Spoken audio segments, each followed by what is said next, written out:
స్వచ్ఛతా he సేవలో భాగంగా శ్రీకాకుళం నగరపాలక సంస్థ ఈరోజు ఒక వినూతన కార్యక్రమంను శ్రీకారం చుట్టింది.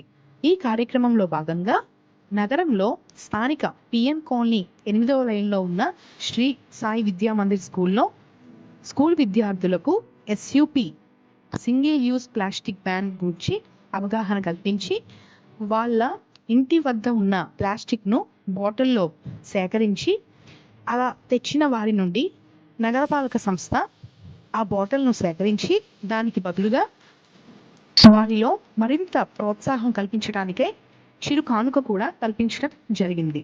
ఈ కార్యక్రమాన్ని నగరంలో ఉన్న ప్రతి స్కూలు యాజమాన్యం కూడా ఈ నెల 19వ తారీఖున నిర్వహించి పిల్లల నుంచి ప్లాస్టిక్ను కలెక్ట్ చేసి నగరంలో ప్రతి స్కూల్ను ప్లాస్టిక్ ఫ్రీ స్కూల్గా డిక్లేర్ చేయడం జరుగుతుంది. కనుక ప్రజలందరూ దీన్ని స్ఫూర్తిగా తీసుకొని ప్లాస్టిక్ వాడకాన్ని నిషేధించి శ్రీకాకుళం నగరాన్ని ప్లాస్టిక్ రహిత నగరంగా తీర్చిదిద్దడంలో మన వంతు కృషి చేద్దాం.